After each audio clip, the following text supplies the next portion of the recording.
We're back with more Road Gang Radio, streaming live on iHeartRadio, YouTube, and RoadGangRadio.com. Jimmy Max back in the driver's seat. And one last thing, Jimmy. Yes, Jane, I do more than just make coffees. He does do that. He does a whole hell of a lot more than just make coffee. By the way, Phone Master Dre and I were... Oh, come on.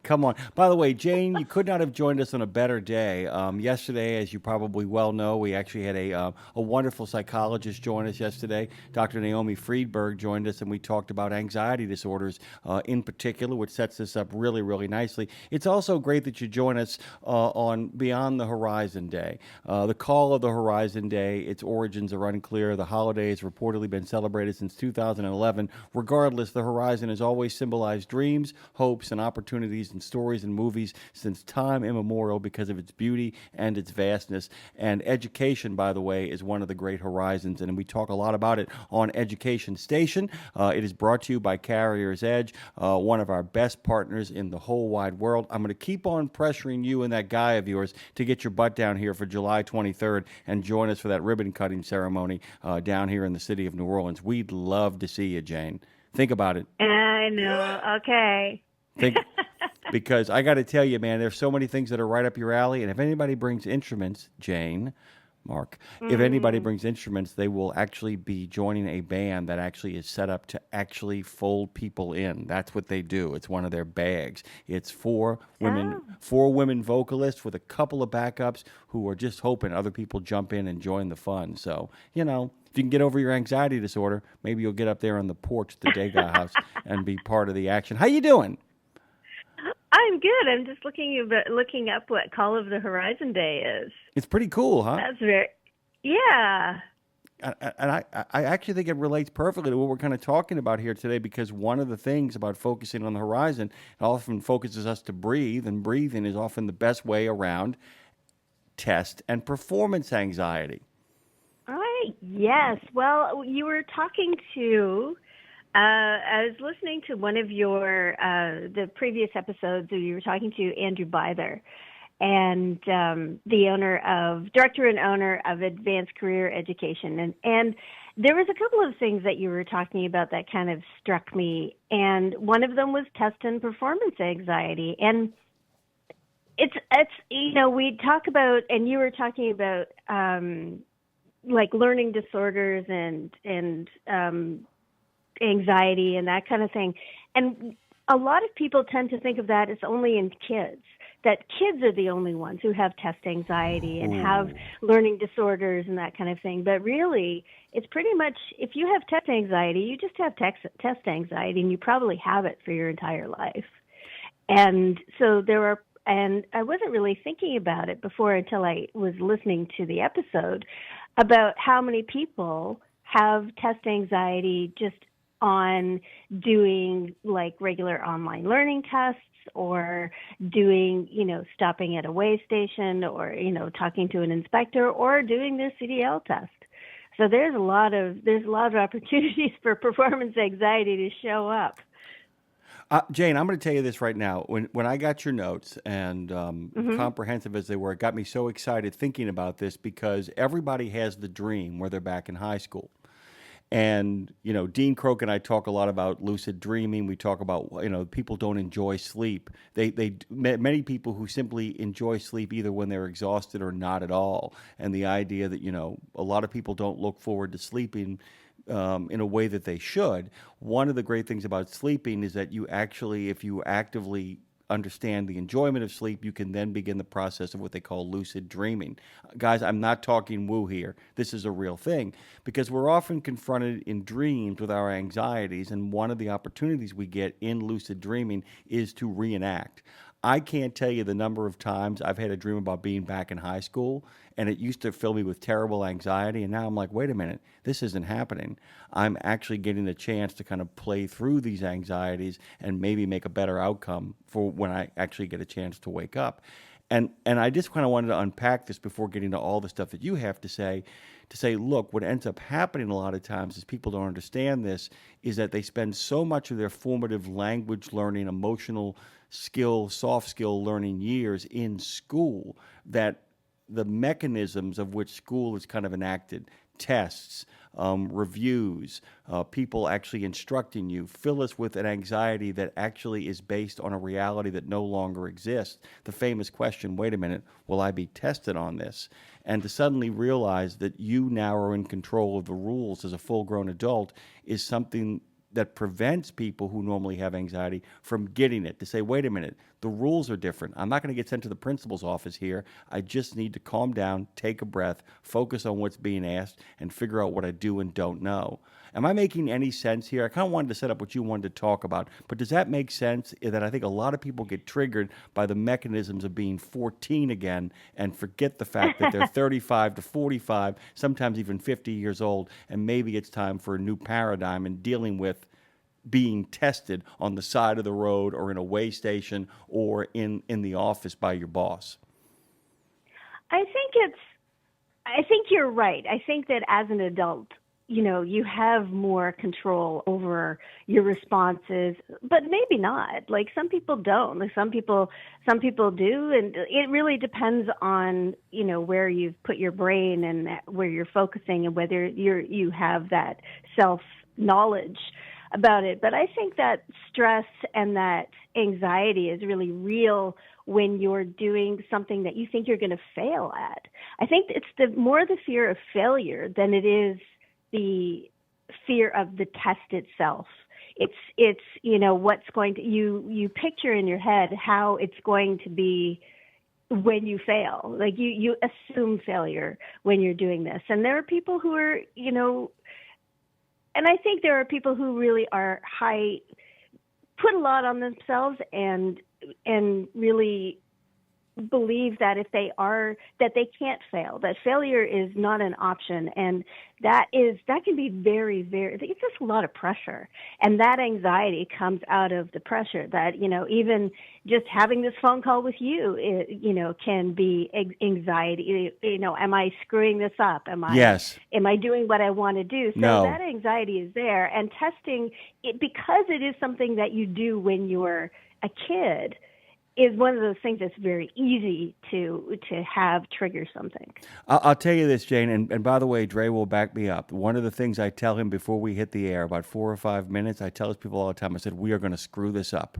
We are going to make a complete mess of this. This is going to come off the rails. This is going to be an absolute disaster.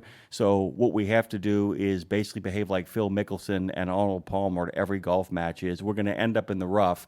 It's how we go about getting out of it that's going to kind of determine who we are as people. And I, we're talking about this moment from Game of Thrones where he says, I tried and I failed. And he goes, well, you have to clean up the shit as long as you can and fail again. I mean, Beckett's great axiom, what is it? Try, fail, try better, fail again, try better. Yes. And I think that we need, failure is not an option, is what you tell yourself when you have 3 astronauts floating in space around the dark side of the moon and you're not sure if they're going to come back. It's not the same thing as moment-to-moment failure. And I think that sort of performance anxiety becomes debilitating, and more importantly, it becomes paralyzing, which means we can't do anything. And then people start doing my least favorite thing is they stop trying, because if I didn't try, did I really fail? It becomes this really awful strategy of, well, I didn't give it my all, so it doesn't really count. And people start doing that. They're afraid of doing their best and their best not being good enough. Sorry, this stuff gets me really excited. I do want you to talk about, by the way, the difference between book tests and performance tests, and there's a lot of symptoms you dig into as well, too. But take it anywhere you want. Well, okay. Well, there are...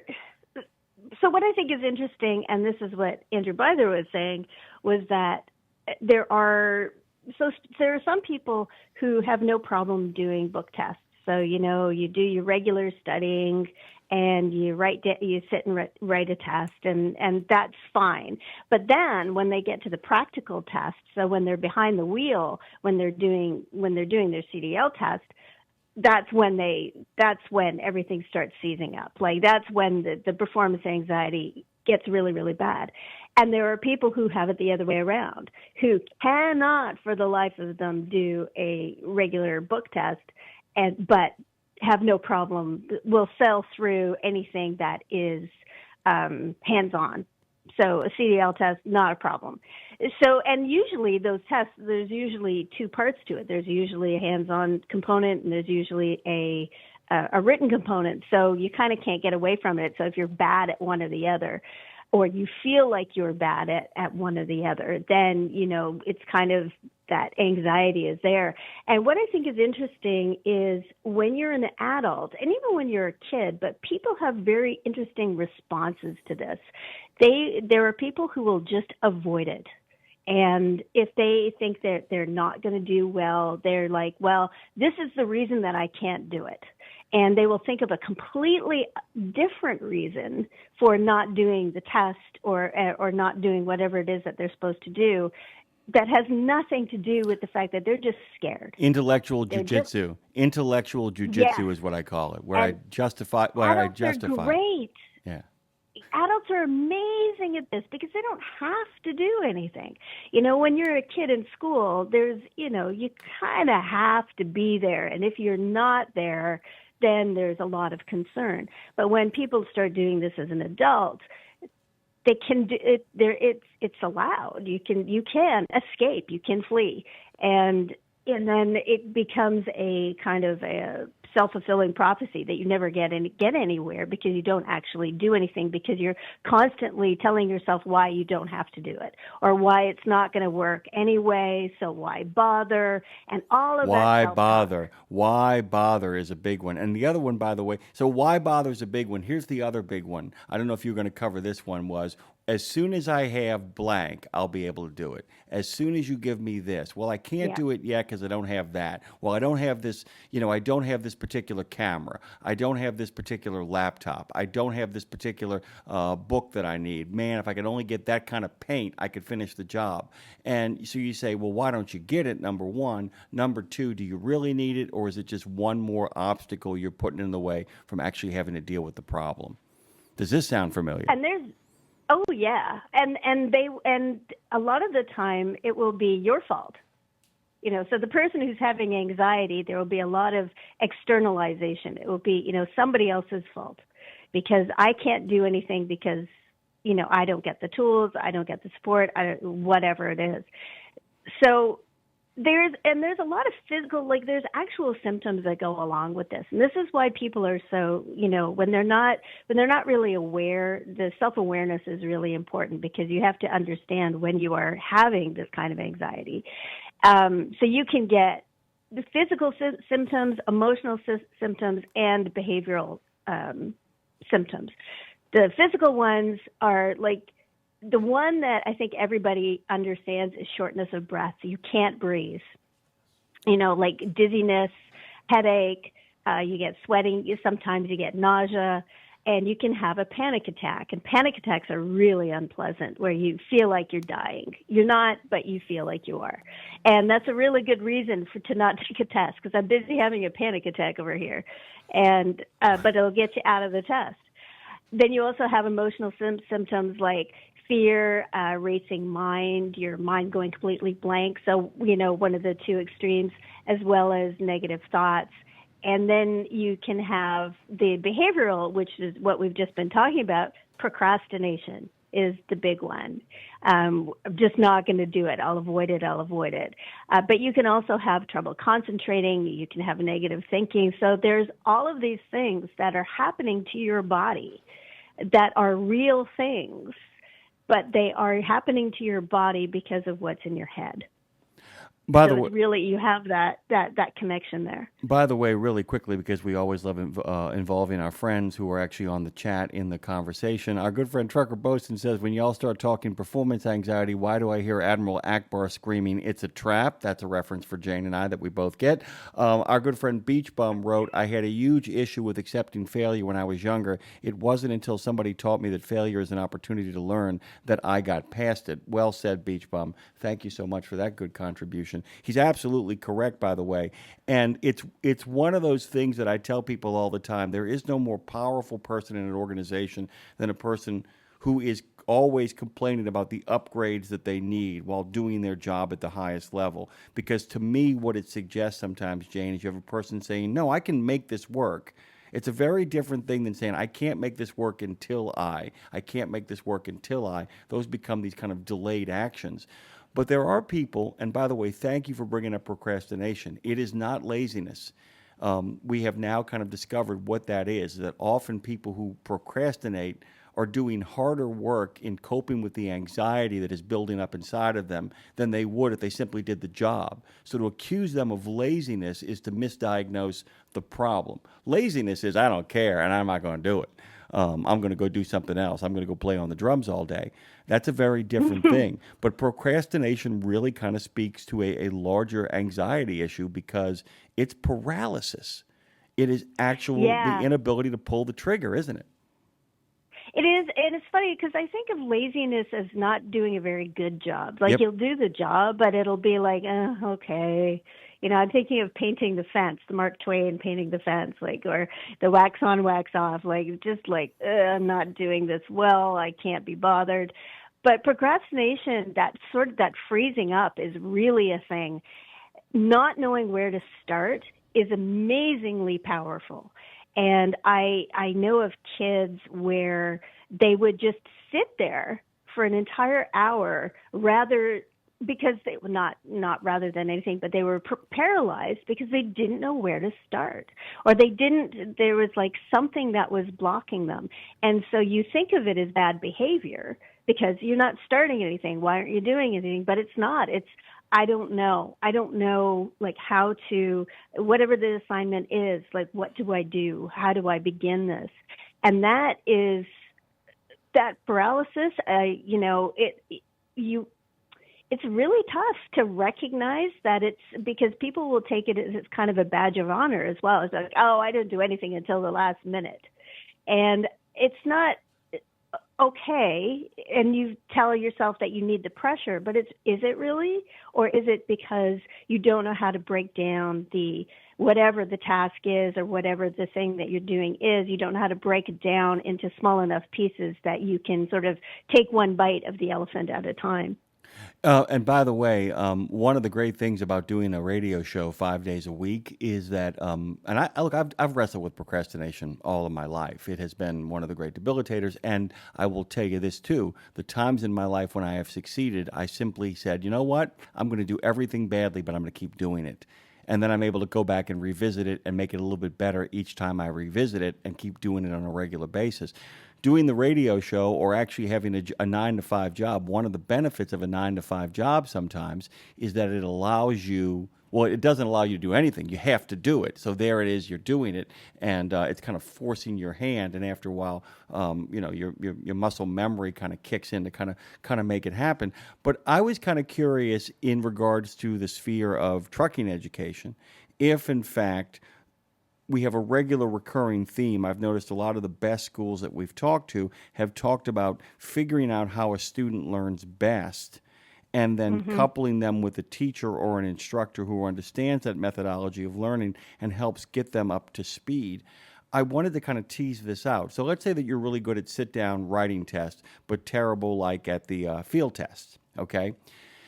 Right. Do you think that there's a way to kind of explain, not intellectually, because that's not going to help anybody, but to say, look, the same things you're doing to learn the material to take a test, you need to go from the mind to the body and remember, how do I put this, the idea that you can repeat the action over and over again in the same way that you repeat the words in your head over and over again. If there's a way of creating equivalencies between field testing and test testing that allow you to help the person make the connection, that when they're able to connect the best way they learn to the worst way they learn, they can then export the best practices into the bad practices.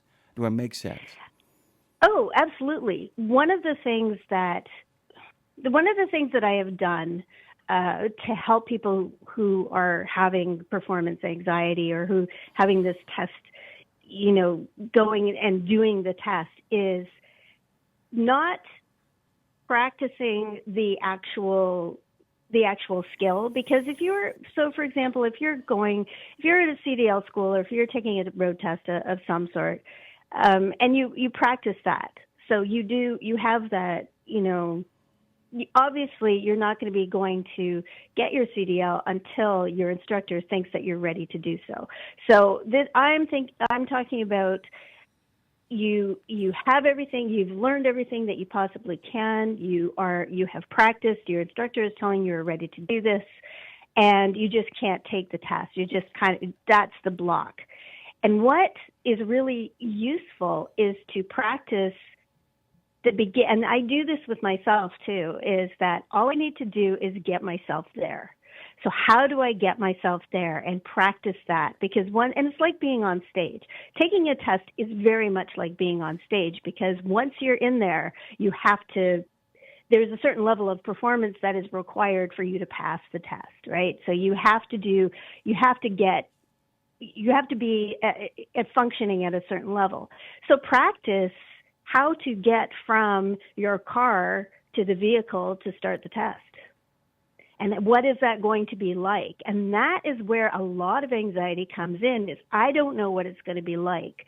So you go to the place where you're getting a test, you figure out how you're going to talk to people, you figure out how to get into the truck, and then you practice everything until you're in the seat and you start driving, or even you start starting the test. So role play is really, really, really important in that way. And physically actually moving from, your house to where you're going to be tested. And that makes a big difference.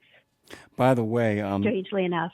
Here's the thing, is a good way to look at it. Everything is a rehearsal until the performance begins. Mm-hmm.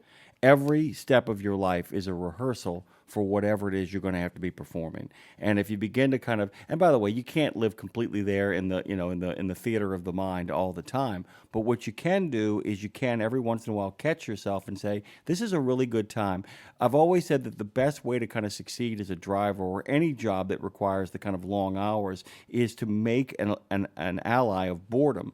And anytime you catch yourself drifting, anytime you catch yourself, I've got nothing to do, it's like, this is a good time to kind of review the information. This is a good time to kind of muscle memory practice what needs to happen. There's always a moment to sharpen your skills before you actually have to face the men or the women who are going to be evaluating you. And I love the idea of even on a written test you're performing, because the pencil or the pen or the computer keys become the vessel by which you perform on the blank sheet of paper or the computer screen.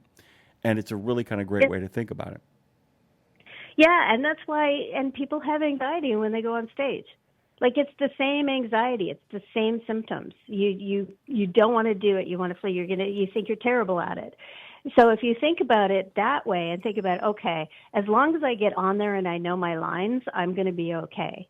And even as my thing with stage fright, because I get it, is I just need to get that first line out. And that's what I'll do, is like the beginning is my big thing, is if I get the beginning, the rest of it will be fine. And when you know where you're getting blocked, and if you can think about where it is, like what exactly is the part that you're that it makes you anxious? Is it getting to the test? Is it the fact that you don't know who the tester is going to be? So that's where you can practice with an instructor, or you can practice with different instructors. Like, that might be the anxiety, is your instructor is fine, but this stranger who's going to come and ask you questions or ask you to do things, and you're not sure, maybe what if you misunderstand? What if something else happens? That is where the anxiety can figure out the pinpoint is where is your anxiety living? Where is the thing that you are most afraid of? And that's something to think about while you're bored and thinking, okay, you're driving along. It's like, what is it? Where do I really get stuck? And that's what I find is my thing, is as long as I can get that first line out, I'm going to be okay. And failure, you have to also kind of realize that what is going to happen if you fail, and go through that process where, okay, if I fail, going to retake the test. If I fail, then I am going to remember the things that I couldn't do, and then go back to my instructor and say, okay, this is what I need to work on. And I need to practice this test, and I need to figure out how I'm going to get through it. And it's not even knowing or not knowing things. It's really just is your mind open to just moving through the process? And that's kind of how I try to coach people into, okay, which is the part that's blocking you? Okay, let's get you through that part, and then everything will be okay. By the way, guys, let me take care of some bureaucracy here. We are joined on Education Station by the sponsor of Education Station, Jane Jazrawy, CarriersEdge.com, interactive online training for small and mid-sized fleets, comprehensive safety, compliance, and best practices content for truck drivers, all of it wrapped up in a simple subscription with no contract and no commitments. This is a nice pivot, by the way, in the final few minutes here, Jane, and we'll talk about this again. All of this stuff, by the way, if you have a carrier, if you have a fleet, if you have a small or mid-sized fleet, if in fact you actually run a training school, this is all important stuff, because helping reduce the anxiety of the people you're working with from the outset of saying, hey, we're going to fail together, we're going to figure this out, and then we're going to get it right. You can often help students and employees understand that you understand, and in doing so, bring their anxiety down and bring the temperature down as well, correct? Yes, your response to failure is going to be, as a leader, is a very big indicator of what everybody else's response is going to be. So unfortunately, like sometimes as a leader, you just want to like get in a fetal position on the floor and just, kind of say, okay, I'm done now. Everybody else figure it out. But you can't, because other people are sort of looking to you for the reaction and, how we're going to move forward. And I think that's in education, I think that's a really big, it's an important part of it. So what happens when you fail? Are you okay? Like, is it the end of the world? Are you going to be fired, or are you going to work on it? Are you going to figure out where the problem was and make it never happen again? So either you're changing a process, or you're changing some equipment, or there are tons of ways to figure out something where something has failed. And in trucking, often you have equipment damage, or you could have a bad collision or something like that. I'm not necessarily talking about those huge issues. I'm talking about the very small issues that happen on a daily basis that will lead to the bad ones.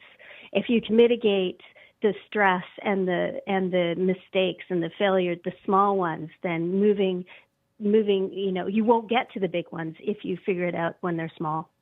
Let's not dwell on what went wrong. Let's figure out next time how we're going to get it right. Jane and I do that on a regular basis here. Usually she does a great job, and I just kind of screw the pooch. So we figure it out. We make our adjustments. Guys, go to CarriersEdge.com and find out about all that great content they have over there. No contracts, no commitments. Simply CarriersEdge.com. Thank you, Jane. Love you as always. I can't believe how fast these segments go. That has been great. Thank you so much, Jimmy. You got it. And have a good one. You too, by the way. Go ahead, Dre. Hey, love you, Jane, and see you on the 23rd. See you on the 23rd. See you on the 23rd. See you on the 23rd. We'll talk. All right. Okay. Bye.